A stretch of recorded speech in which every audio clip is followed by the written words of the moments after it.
Sorry. Oh.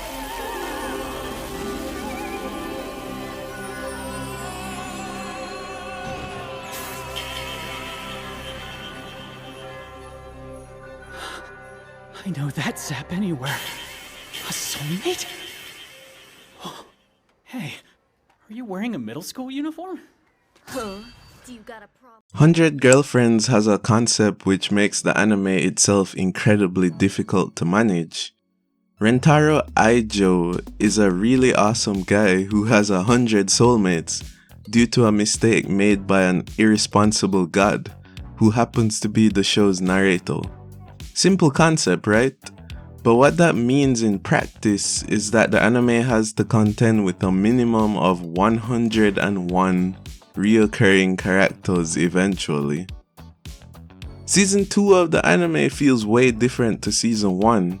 In Season 1, the anime took a reasonable amount of time in order to introduce the concept and then have the girlfriends and the audience accept the circumstances at a steady pace. Season 2, however, is mainly about racking up the girlfriends and just barely differentiating them enough to move on to the next one. As a result, what we get is an accelerating plot, if you can call this a plot. The girlfriends are quick to join the Rentarou family at a seemingly unrealistic pace. After 3 episodes of Season 2, we are already 3 girlfriends up. Rentarou was scoring goals with reckless abandon. From the viewer perspective, this plot is all about the characterization of the heroines and the novelty of the romantic concept. What plot acceleration then looks like is a severe suspension of disbelief from the viewer and an oversimplification of characteristics of the new girls. Let's walk through the new girls, from Season 2. Instead. No! If I haven't made it clear enough, I want nothing to do with you! So get away from me!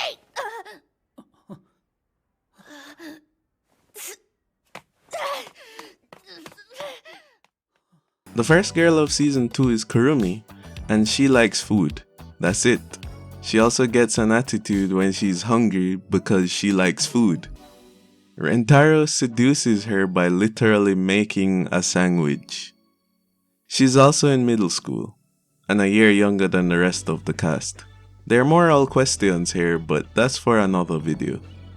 She doesn't really get any screen time for serious character development because by episode 3 the anime is on to the next girl. The second girl is Meido, and she's a maid. Yep, that's it. That's all there is to it. This one is the worst offender in terms of simplicity. Her whole characterization is being a maid. That said, I actually don't hate this one, she's pretty entertaining. Meido always has her eyes closed for a gentle, subservient smile at all times, yet they let her drive a motor vehicle. This anime is ridiculous, man. Characters in manga and anime that never open their eyes. It makes zero sense that you guys are able to see.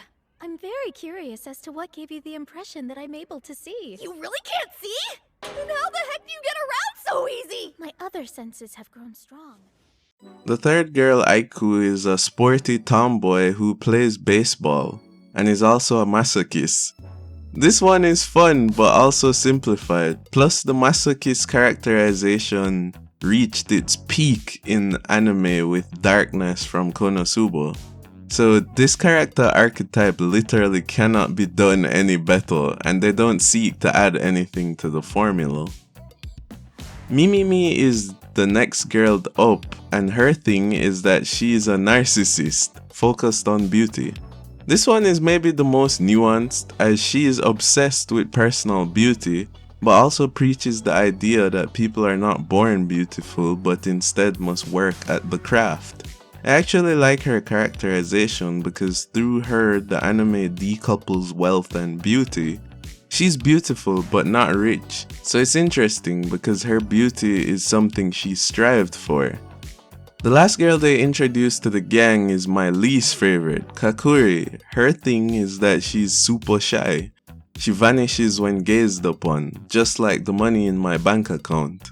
Also, Kakure must have gone to ninja school or something, because she performs a flawless replacement jutsu anytime a boy approaches her or if anyone looks at her too hard. This is Jonin level ninjutsu. The anime didn't even spend the time to have Rentarou explain his polyamorous situation to her. You know, with the other 10 girlfriends he has. It just cuts to him on the school rooftop inviting her into the relationship just like the others. You know, I've never stopped to consider the logistics of this mess. The main headquarters of the Rentarou family is the school rooftop. There is no way campus officials haven't noticed 12 students continuously up on the rooftop. Also, the fact that the other classmates haven't attempted to intervene in Rentarou's fantasy is absolutely unbelievable. But we move. The anime is conceptually unsustainable in my opinion, but I'm actually enjoying it so far. And I'm holding out huge concern for how the showrunners will manage the 100 girlfriends as the numbers escalate. And they literally do intend to go up to 100 girlfriends. So I'm looking forward to next season. Thanks for watching. See you next time. I need you to hit me. Every time I practice my swing, I want you to whack me in the tummy, okay? No one in their right mind would join this team!